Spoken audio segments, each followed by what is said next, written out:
Bismillahirrahmanirrahim. Assalamualaikum warahmatullahi wabarakatuh.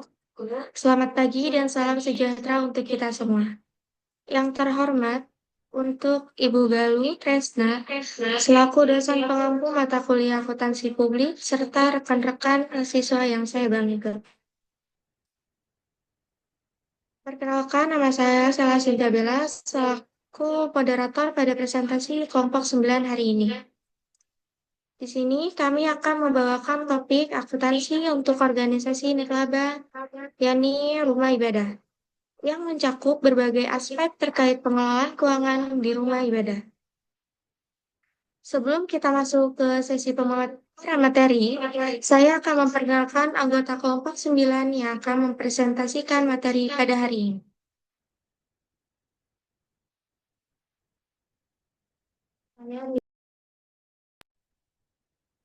Perkenalkan, nama saya Sela Cynthia Bella dengan NIM 1040 2240 0035.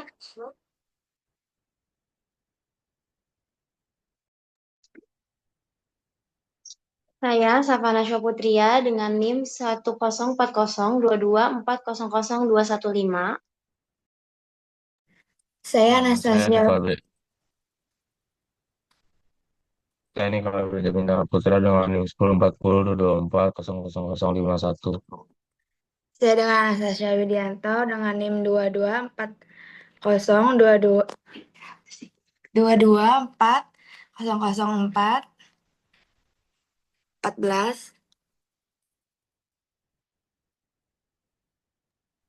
Kami akan menyampaikan materi secara berurutan. Harap disimak dengan baik karena setelah sesi pemaparan kita akan memasuki sesi diskusi.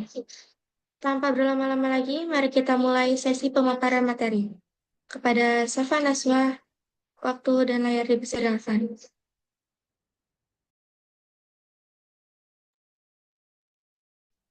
Boleh tolong ke slide selanjutnya.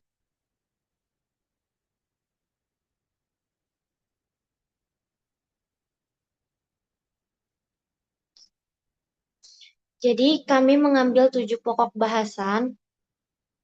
Yang pertama ada definisi, fungsi, dan karakteristik nirlaba. Yang kedua ada prinsip akuntansi untuk nirlaba. Yang ketiga ada sumber pendapatan rumah ibadah. Yang keempat ada jenis pengeluaran di rumah ibadah. Yang kelima ada standar laporan keuangan untuk rumah ibadah.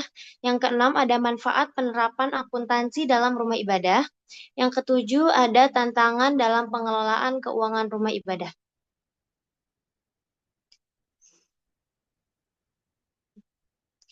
Definisi, karakteristik, dan fungsi organisasi nirlaba. Organisasi nirlaba itu dibentuk untuk mencapai tujuan sosial atau amal, bukan untuk mencari keuntungan. Yang besaran pokoknya itu mendukung suatu isu atau perihal di dalam menarik perhatian publik untuk suatu tujuan yang tidak komersial, tanpa ada perhatian terhadap hal-hal yang bersifat mencari laba atau moneter. Organisasi nirlaba itu bisa jadi bisa meliputi kayak rumah ibadah, sekolah negeri, derma publik, rumah sakit, dan klinik publik. Organisasi politis, bantuan masyarakat dalam hal perundang-undangan, organisasi jasa sukarelawan, serikat buruh, asosiasi profesional, institut riset, museum, dan beberapa para petugas pemerintah. Lalu karakteristiknya itu ada 3, sumber daya entitas, menghasilkan barang atau jasa, dan tidak ada kepemilikan. Yang pertama itu sumber daya entitas. Sumber daya entitas itu dari para penyumbang yang tidak mengharapkan pembayaran kembali atau manfaat ekonomi yang sebanding dengan jumlah dana yang diberikan. Lalu yang kedua itu ada menghasilkan barang atau jasa yang tanpa bertujuan untuk menumpuk laba. Kalau suatu entitas menghasilkan laba, maka jumlahnya tidak pernah dibagikan kepada para pemilik entitas tersebut. Lalu yang terakhir ada tidak ada kepemilikan seperti lazimnya pada organisasi bisnis. Dalam arti bahwa kepemilikan dalam organisasi nirlaba ini tidak dapat dijual, dialihkan atau ditebus kembali kepemilikannya. Tidak mencerminkan proporsinya itu pembagian sumber daya entitasnya pada suatu likuidasi atau pembubaran entitas. Lalu ada 4 fungsinya. Yang pertama ada melayani kepentingan masyarakat, menyediakan layanan publik, mengadvokasi dan membela hak-hak masyarakat, mendorong partisipasi masyarakat. Yang pertama, melayani kepentingan masyarakat itu, organisasi nirlaba itu dapat didirikan untuk memenuhi kebutuhan masyarakat atau kelompok tertentu, misalnya organisasi nirlaba yang berfokus pada keagamaan. Nah, bagaimana si organisasi nirlaba yang berfokus pada keagamaan ini bisa menyediakan rumah ibadah yang nyaman bagi para jamaahnya. Lalu yang kedua ada menyediakan layanan publik. Organisasi nirlaba dapat menyediakan layanan publik yang tidak atau kurang tersedia dari para sektor swasta. Yang ketiga, mengadvokasi dan membela hak-hak masyarakat. Organisasi nirlaba seringkali berperan sebagai advokat atau pembela hak-hak masyarakat, terutama bagi kelompok yang kurang terwakili. Lalu ada mendorong partisipasi masyarakat. Peran organisasi nirlaba juga berfungsi untuk mendorong partisipasi aktif masyarakat dalam pembangunan dan pengambilan keputusan. Lalu boleh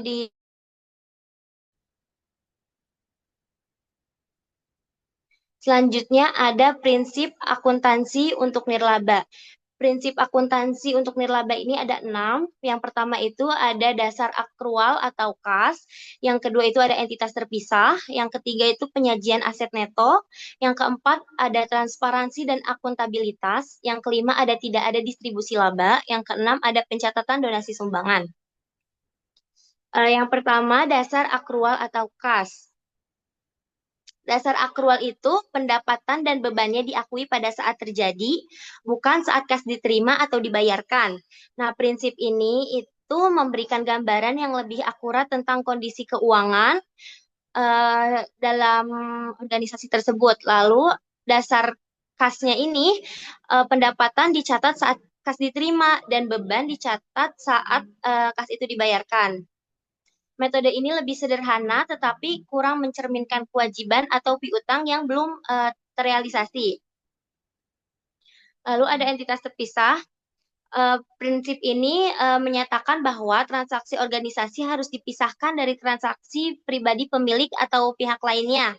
Dalam akuntansi, setiap entitas itu dianggap sebagai unit ekonomi yang berdiri sendiri, sehingga laporan keuangannya hanya mencerminkan aktivitas organisasi tersebut. Lalu yang ketiga ada penyajian aset neto. Dalam organisasi nirlaba, aset neto itu diklasifikasikan berdasarkan pembatasannya, yaitu aset neto tanpa pembatasan atau dapat digunakan secara bebas, dan aset neto dengan pembatasan, maksudnya itu terikat oleh donor atau regulasi tertentu. Hal ini penting karena menunjukkan bagaimana dana itu dapat digunakan. Lalu yang keempat, ada transparansi dan akuntabilitas. Organisasi itu harus menyajikan laporan keuangan dengan jelas dan sesuai standar agar mudah dipahami oleh pemangku kepentingannya. Transparansi membantu meningkatkan kepercayaan publik, sedangkan akuntabilitas memastikan bahwa sumber daya digunakan sesuai dengan tujuan organisasi. Yang kelima, tidak ada distribusi laba. Prinsip ini berlaku untuk organisasi nirlaba, di mana laba atau surplus tidak boleh dibagikan kepada pemilik atau anggota, tetapi harus digunakan kembali untuk mencapai tujuan organisasi. Yang keenam, pencatatan donasi atau sumbangan diakui sebagai pendapatan pada saat diterima, baik dalam bentuk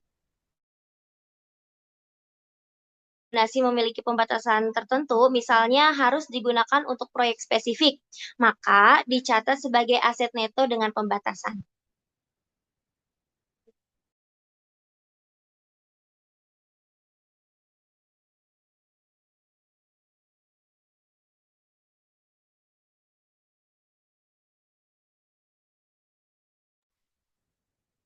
Baik, terima kasih kepada Safa Naswa atas penjelasannya. Selanjutnya, saya sendiri yang akan melanjutkan pemaparan materinya.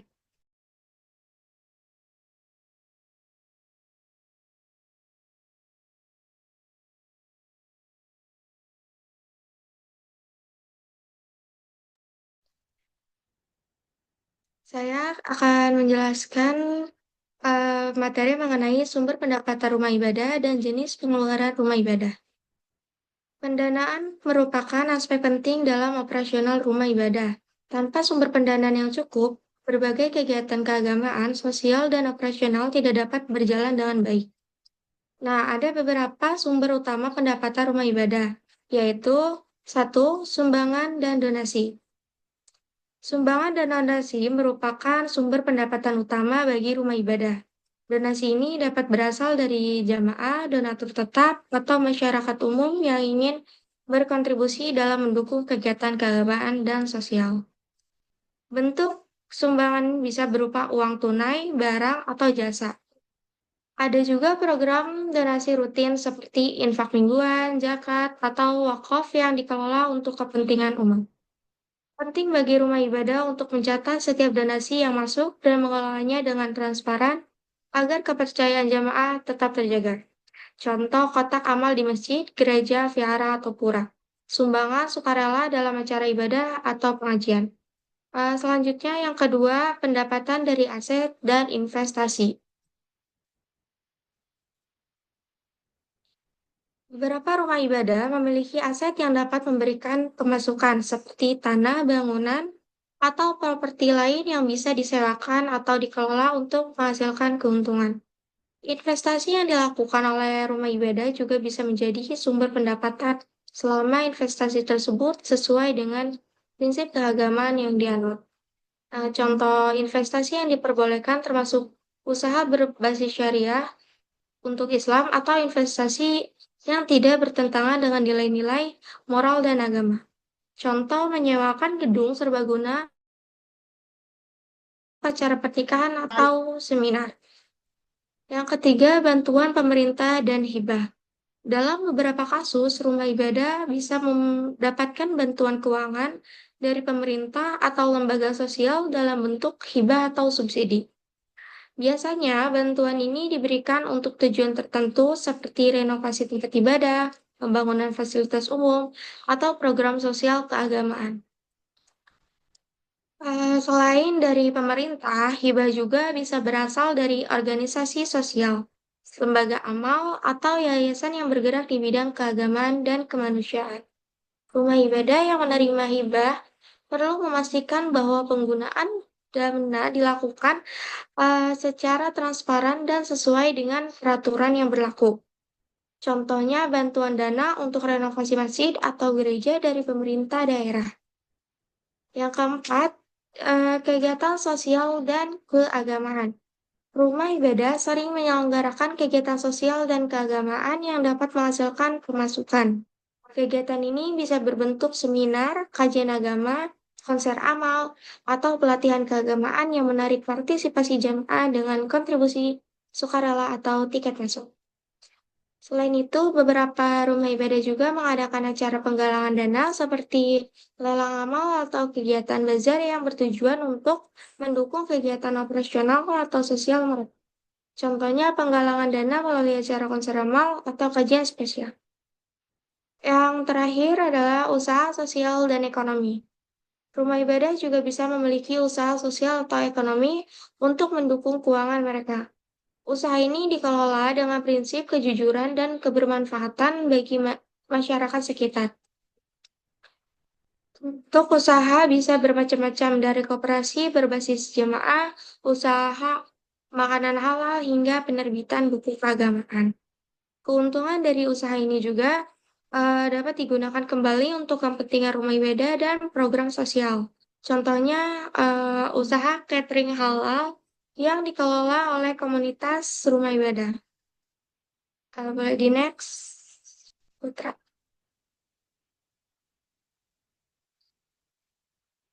Jenis pengeluaran rumah ibadah. Seperti organisasi lainnya, rumah ibadah memiliki berbagai jenis pengeluaran yang harus dikelola dengan baik agar dapat beroperasi secara optimal dan transparan. Secara umum, pengeluaran rumah ibadah dapat dikategorikan ke dalam 4 jenis, yaitu yang pertama pengeluaran operasional.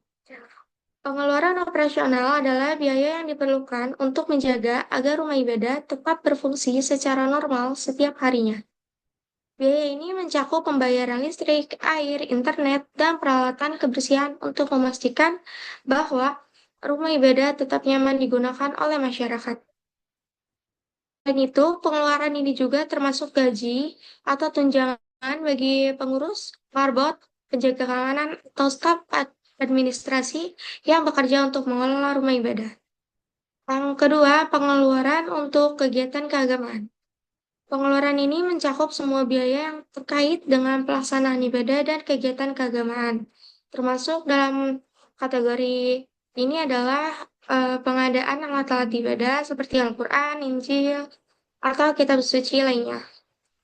Biaya untuk mengundang pembicara, ustadz, pendeta, biksu, atau tokoh agama lainnya juga termasuk dalam kategori ini. Selain itu, rumah ibadah juga sering mengadakan acara pengajian, seminar keagamaan, dan perayaan hari besar agama yang memerlukan biaya tambahan.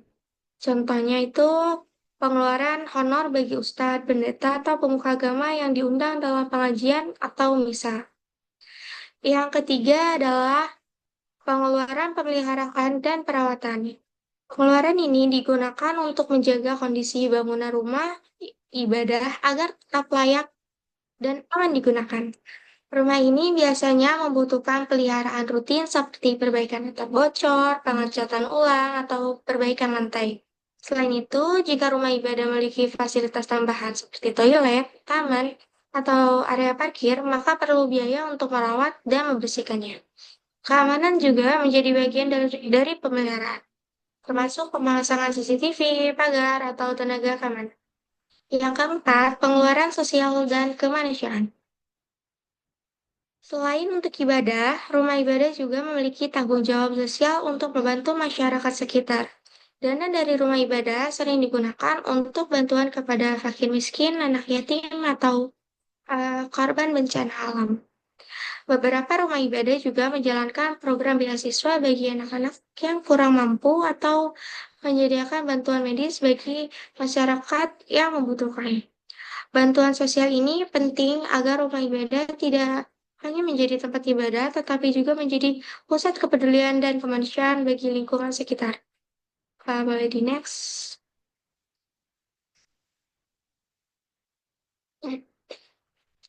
Selanjutnya, saya persilahkan kepada Anastasia Widianto untuk melanjutkan pemaparan materi selanjutnya. Jadi saya di sini akan menjelaskan standar laporan keuangan untuk rumah ibadah. Itu mengikuti standar untuk entitas nirlaba seperti yang diatur dalam PSAK 45 dan ISAK 35 yang memastikan transparansi dan akuntabilitas dalam pengelolaan dana. Standar laporan keuangan untuk rumah ibadah itu dibagi dua, pedoman utama dan komponennya. Pedoman utamanya itu ada dua. Yang pertama itu PSAK 45, pelaporan keuangan entitas non-laba. PSAK 45 mengatur bagaimana entitas nirlaba, termasuk rumah ibadah, menyusun laporan keuangan. Standar ini menekankan penyajian informasi yang jelas mengenai sumber dana, penggunaan dana, serta aset dan kewajiban. Fokus utama adalah pada penyajian aset neto dengan dan tanpa pembatasan yang menunjukkan dana yang dapat digunakan secara bebas dan yang memiliki ketentuan tertentu dari donatur. Yang kedua, ISAK 35, penyajian laporan keuangan entitas berorientasi non-laba. ISAK 35 memberikan panduan lebih rinci tentang bagaimana laporan keuangan entitas nirlaba harus disusun agar sesuai dengan prinsip akuntansi yang berlaku umum. Menyusun laporan keuangan berdasarkan kebutuhan pemangku kepentingan seperti jamaah, donatur, atau pemerintah. Yang kedua, ada komponen laporan keuangan rumah ibadah itu dibagi jadi 4. Yang pertama itu laporan posisi keuangan neraca, menunjukkan aset atau bisa disebut kas properti perlengkapan ibadah, liabilitas, utang atau kewajiban yang harus dibayar, dan aset neto, sumber daya bersih yang tersedia bagi rumah ibadah. Diklasifikasikan dalam aset neto tanpa pembatasan dan aset neto dengan pembatasan sesuai ketentuan donatur atau peraturan. Yang kedua ada laporan aktivitas menggambarkan pendapatan dan pengeluaran selama periode tertentu termasuk donasi, bantuan pemerintah, pendapatan dari usaha sosial, serta biaya operasional, kegiatan keagamaan, dan sosial. Laporan ini mirip dengan laporan laba rugi pada entitas bisnis, tetapi dalam konteks nirlaba. Tujuan utamanya adalah untuk melihat perubahan aset neto. Yang ketiga, laporan arus kas menyajikan informasi tentang penerimaan dan pengeluaran kas dalam periode tertentu yang diklasifikasikan ke dalam yang pertama itu arus kas dari aktivitas sumbangan, pembayaran gaji, biaya listrik. Yang kedua, arus kas dari aktivitas investasi, misalnya pembelian atau penjualan aset. Yang ketiga, arus kas dari aktivitas pendanaan, misalnya hibah pemerintah atau pinjaman. Yang keempat, catatan atas laporan keuangan. Berisi informasi tambahan yang menjelaskan kebijakan akuntansi, rincian aset dan kewajiban, serta informasi lain yang diperlukan untuk memahami laporan keuangan secara lebih mendalam. Misalnya, menjelaskan bagaimana donasi tertentu digunakan, metode penyusutan aset, atau kebijakan pencatatan pendapatan dan beban. Boleh dilanjut dengan rekan saya.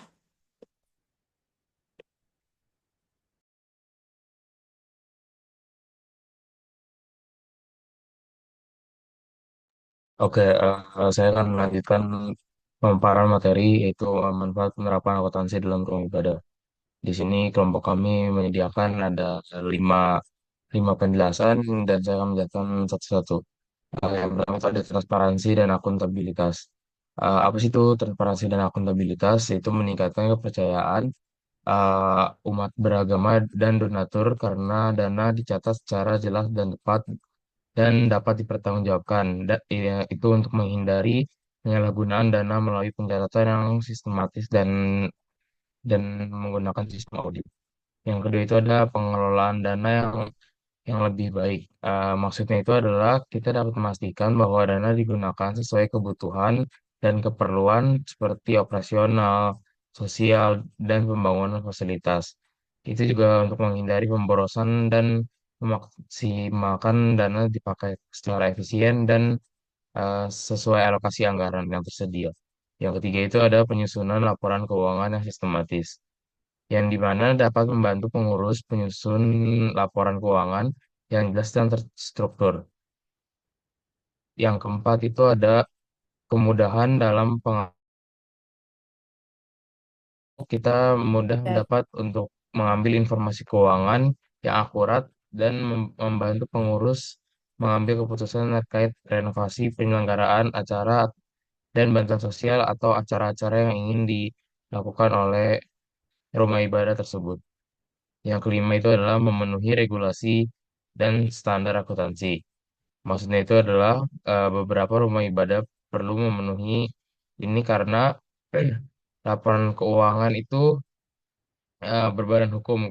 Takutnya eh, ada hal-hal yang tidak diinginkan terjadi atau adanya penggelapan dana yang terjadi.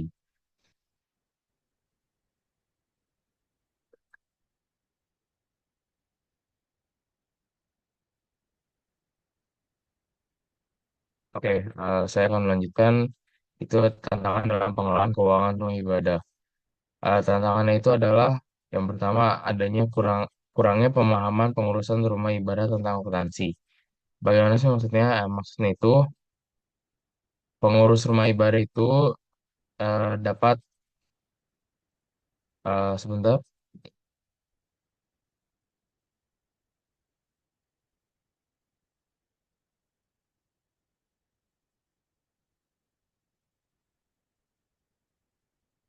Oke, takut di sini poin pertama itu menjelaskan takutnya pengurus atau orang yang mengelola keuangan atau akuntansi dalam rumah ibadah ini tidak memiliki latar belakang akuntansi. Nah, di sini itu tantangannya eh, mungkin nanti orang tersebut salah dalam memasukkan dana atau penghitungan tersebut.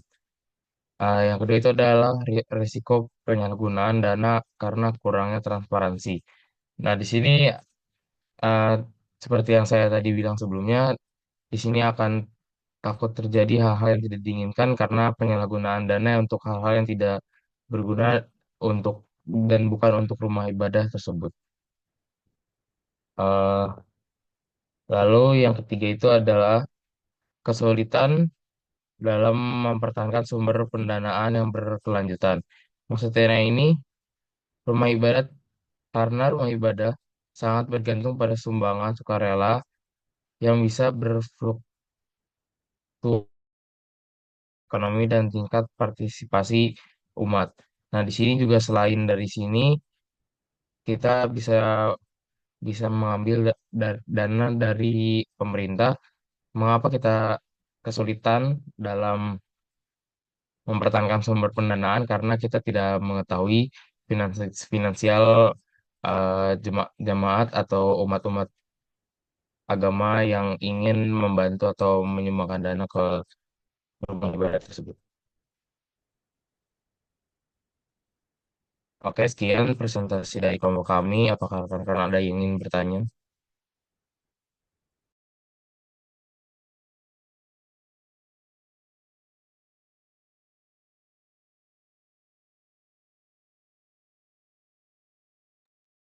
Di sini kami akan membuka pertanyaan untuk kelompok penanggap wajib.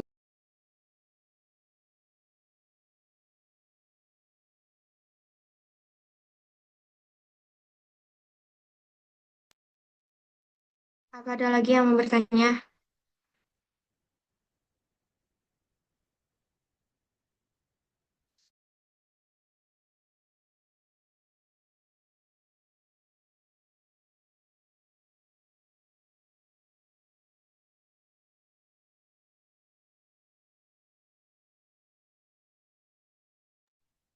Baik, kepada Sandi dipersilakan.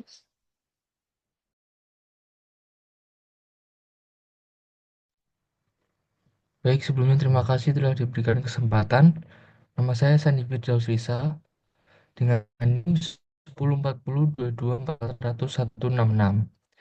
Saya ingin bertanya bagaimana cara rumah ibadah dapat meningkatkan transparansi keuangan agar jamaah ataupun donatur lebih percaya terhadap pengelolaan dana tersebut. Sekian. Baik, kami akan menampung yang kepada Irena dipersilakan. Baik, terima kasih sebelumnya. Perkenalkan, nama saya Irena Kusumastuti dengan NIM 1040224000221. Saya ingin bertanya, bagaimana jika terjadi penyalahgunaan dana di rumah ibadah?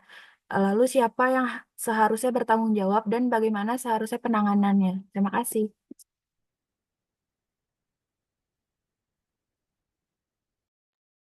Baik, terima kasih kepada Irena. Selanjutnya, silakan Mufli. Baik, terima kasih sebelumnya. Perkenalkan, nama saya Mufli Muhajid.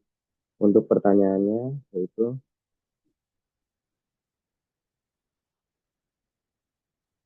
apa langkah konkret yang dapat dilakukan untuk mengurangi resiko penyalahgunaan dana di rumah ibadah? Terima kasih. Baik, terima kasih untuk Mufli. Pertanyaannya akan kami tampung terlebih dahulu. Selanjutnya, Kak Alif.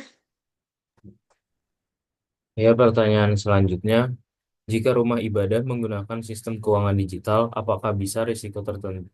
Apa ada risiko tertentu yang bisa timbul? Baik, terima kasih kepada Kak Alif. Kami akan mendiskusikannya terlebih dahulu.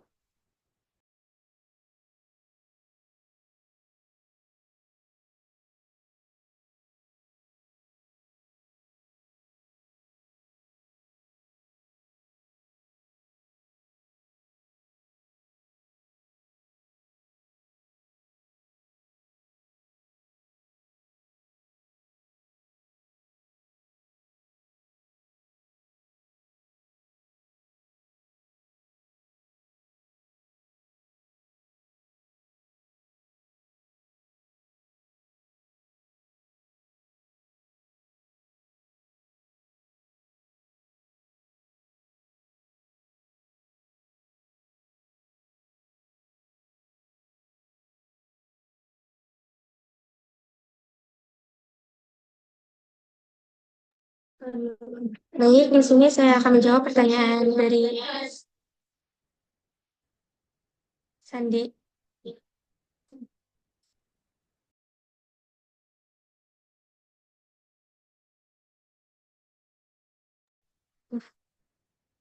Pertanyaannya, bagaimana cara rumah ibadah dapat meningkatkan transparansi keuangan agar jamaah atau donatur lebih percaya terhadap pengelolaan dana? Jawabannya, untuk meningkatkan transparansi keuangan tersebut, rumah ibadah dapat melakukan langkah-langkah seperti menyusun dan publikasi laporan keuangan secara rutin, menyusun laporan keuangan sesuai standar akuntansi, dan membagikannya kepada jamaah melalui papan pengumuman, situs web, atau media sosial. Lalu ada audit internal dan eksternal. Keempat, melakukan audit keuangan secara berkala oleh tim internal atau lembaga audit independen guna memastikan pengelolaan dana yang akuntabel. Dan terakhir, mengadakan pertemuan rutin dengan jamaah untuk menjelaskan kondisi keuangan dan alokasi dana yang telah digunakan. Apakah cukup menjawab, Sandy? Terima kasih, sudah cukup menjawab pertanyaan. Baik, terima kasih.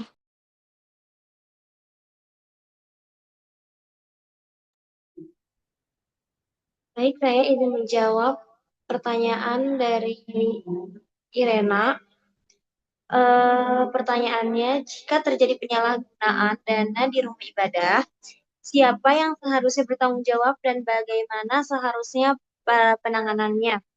Jadi, pihak yang bertanggung jawab itu ada pengurus keuangan rumah ibadahnya, lalu ada pengawas atau komite yang seharusnya mengontrol dananya. Lalu jika ada oknum tertentu yang menyalahgunakan dana, harus diusut secara transparan. Bagaimana cara penanganannya itu bisa dari audit internal untuk mengetahui sejauh mana penyalahgunaan itu terjadi. Lalu penyelidikan independen yang bisa melibatkan lembaga eksternal untuk menghindari konflik yang berkepentingan.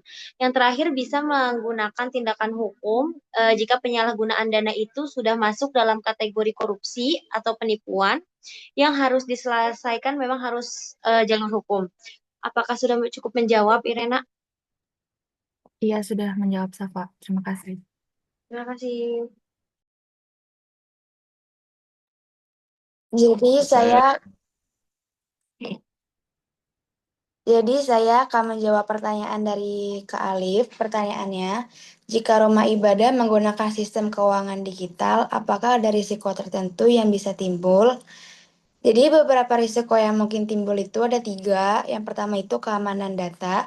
Risiko kebocoran data jika sistem tidak dilindungi dengan baik. Yang kedua itu ada serangan siber, potensi peretasan atau manipulasi data oleh pihak yang tidak bertanggung jawab.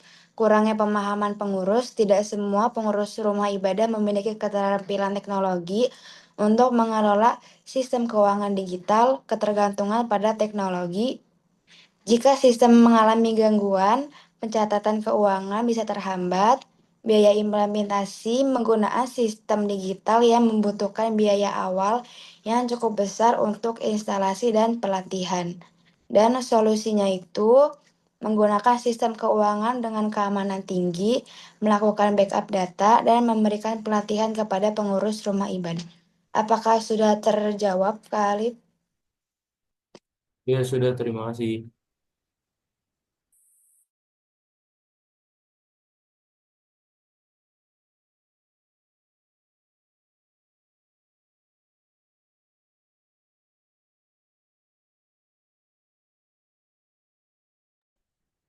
Izin menjawab pertanyaan Nevli. Pertanyaan itu adalah uh, jika terjadi penyalahgunaan dana di rumah ibadah, siapa yang harus bertanggung jawab dan bagaimana penanganannya? Yang pertama itu pihak-pihak yang bertanggung jawab itu ada pengurus, yang pasti pengurus keuangan rumah ibadah, terus ada pengawas atau komite, terus emang memang jika jika ada oknum atau yang menyalahgunakan dana yang tidak seharusnya untuk dikeluarkan. Nah, itu dia. Yang terus ada cara penanganan itu, yang pertama itu Ada audit internal, penyelidikan independen atau dicari tahu siapa yang melakukannya. Terus yang terakhir ada eh, tindakan pelaporan hukum. Apakah sudah menjawab, Mufli? Cukup terjawab Putra, terima kasih sebelumnya. Terima kasih. Selanjutnya, kami akan membuka sesi diskusi untuk penanya umum. Silakan penanya umum yang ingin bertanya.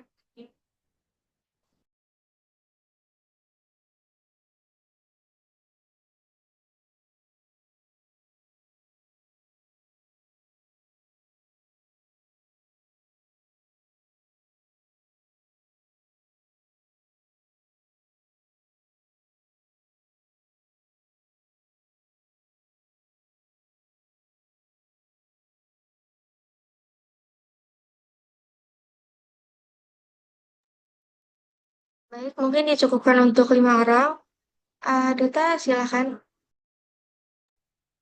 Saya mau nanya, mengingat banyak rumah ibadah yang masih mengelola keuangan secara manual, bagaimana penerapan sistem akuntansi digital dapat membantu?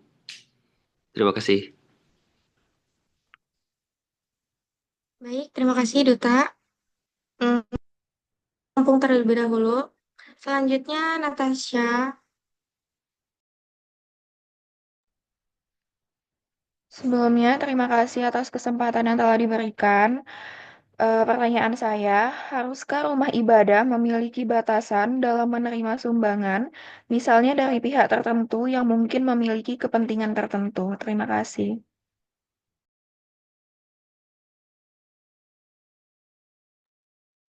Baik, terima kasih, Natasha. Akan saya tampung terlebih dahulu pertanyaannya. Selanjutnya, Olivia, silakan.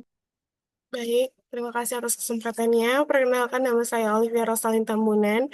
Jadi pertanyaan saya, apakah PSAK 45 dan ISAK 35 sudah cukup dalam mengatur pelaporan keuangan rumah ibadah atau perlu adanya regulasi tambahan? Terima kasih.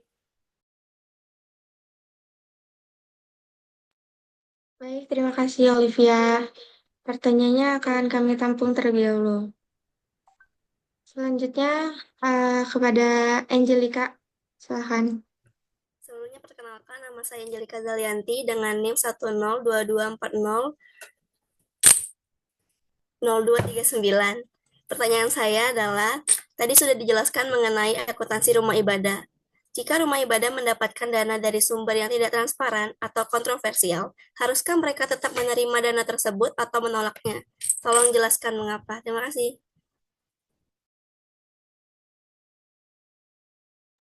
Baik, terima kasih kepada Angelica. Selanjutnya, dipersilakan untuk Aderia Valentina. Baik, terima kasih. Perkenalkan nama saya Deria Valentina dengan NIM 1020402240093. Saya ingin bertanya, menurut Anda, apa cara terbaik untuk meningkatkan kesadaran jamaah tentang pentingnya transparansi keuangan di rumah ibadah? Terima kasih. Baik, terima kasih Aderia. Pertanyaannya akan kami tampung terlebih dahulu.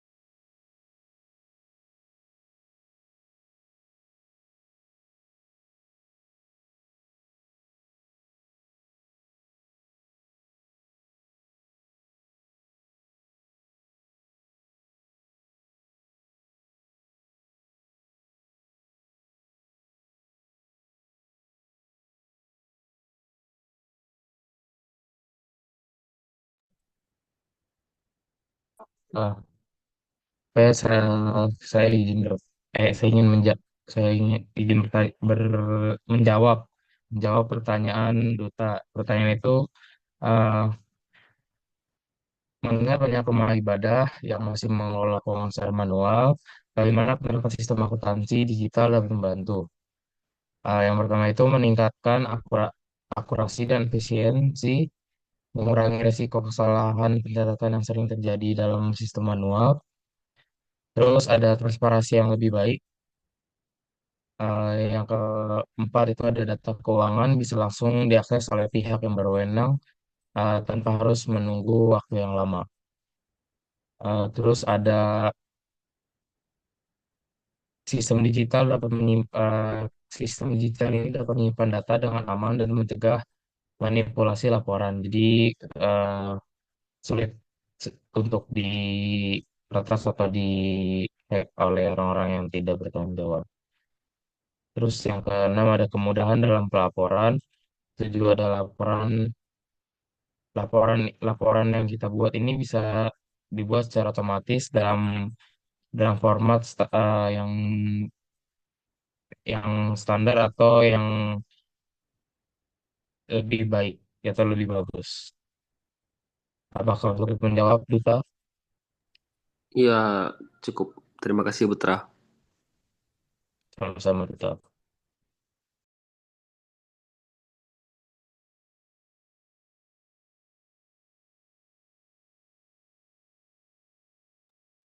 Baik, saya akan menjawab pertanyaan dari Olivia. Apakah PSAK 45 dan ISAK 35 sudah cukup dalam mengatur pelaporan keuangan rumah ibadah atau perlu adanya regulasi tambahan? Eh, PSAK 45 dan ISAK 35 itu memberikan dasar yang cukup baik, tetapi ada beberapa hal yang bisa diperbaiki atau ditambahkan. Misalnya pengawalan yang lebih ketat. Saat ini implementasi PSAK 45 dan ISAK 35 itu masih bersifat sukarela. Jadi pemerintah bisa mengatur agar rumah ibadah tertentu wajib menerapkan standar ini. Regulasi mengenai donasi dan pengeluaran perlu ada aturan lebih rinci mengenai batasan penggunaan dana, terutama untuk sumbangan dalam jumlah besar agar tidak disalahgunakan. Sanksi untuk penyalahgunaan keuangan regulasi yang lebih ketat itu bisa membantu mencegah potensi korupsi atau penyalahgunaan dana dalam rumah ibadah. Apakah jawaban saya sudah cukup menjawab, Olivia? Sudah cukup. Terima kasih. Sama-sama. Jadi saya akan menjawab pertanyaan dari Natasha. Haruskah rumah ibadah memiliki batasan dalam menerima sumbangan, misalnya dari pihak tertentu yang mungkin memiliki kepentingan tertentu? Rumah ibadah sebaiknya memiliki batasan dalam menerima sumbangan. Alasannya, menghindari konflik kepentingan memberi donasi besar mungkin memiliki agenda tertentu yang bisa mempengaruhi keputusan rumah ibadah. Menjaga netralitas rumah ibadah harus tetap netral dan tidak berpihak kepada kelompok tertentu demi menjaga kepercayaan jamaah, memastikan sumber dana yang halal, dan etis dana dari sumber yang tidak jelas atau ilegal bisa merusak reputasi rumah ibadah. Natasha, apakah terjawab? Cukup menjawab pertanyaannya. Terima kasih.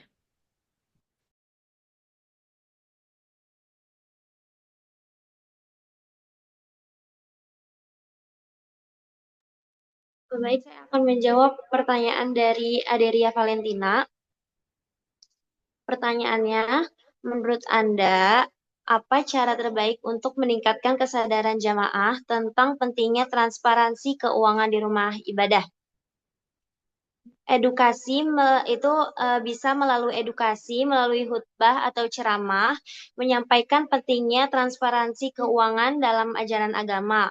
Lalu, pelibatan jamaah dalam pengelolaan dana membuka kesempatan bagi jamaah untuk terlibat dalam rapat keuangan atau audit internal. Membuat laporan keuangan yang mudah dipahami, lalu menyusun laporan dalam format yang sederhana agar jamaah dapat memahami aliran dana dengan mudah. Apakah sudah cukup menjawab, Aderia? Sudah cukup, terima kasih. Baik, terima kasih. Dan terakhir, saya akan menjawab pertanyaan dari Angelica. Pertanyaannya saya ulang ya. Jika rumah ibadah mendapat dana dari sumber yang tidak transparan atau kontroversial, haruskah mereka tetap menerimanya atau menolaknya? Sebaiknya ditolak jika sumber dana tersebut berasal dari aktivitas ilegal seperti korupsi, perjudian, atau narkoba. Memiliki kepentingan tersembunyi yang bisa mempengaruhi kebijakan rumah ibadah, menimbulkan perpecahan di antara jamaah.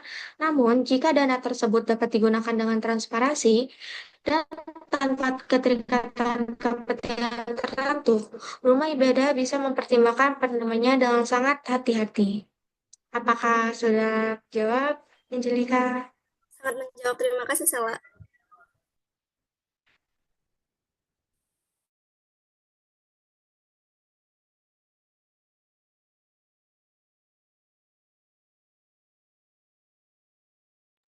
Jadi kesimpulan dari kelompok kami bahwa potensial untuk organisasi nirlaba rumah ibadah adalah suatu organisasi yang dimana mengutamakan sosial dan amal dari masyarakat luas, dan juga organisasi rumah ibadah ini tidak mengambil keuntungan sedikit pun karena organisasi rumah ibadah memiliki sumber pendapatan dari sosial masyarakat dan juga bantuan dari pemerintah. Selain itu juga pengelolaan organisasi rumah ibadah ini digunakan untuk kebutuhan masyarakat sosial dan umat agama tersebut.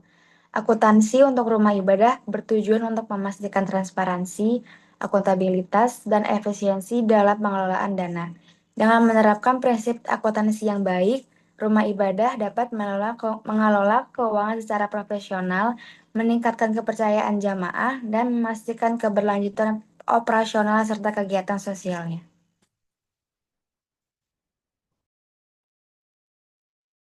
Demikian presentasi kelompok 9 mengenai akuntansi untuk organisasi nirlaba, yaitu rumah ibadah.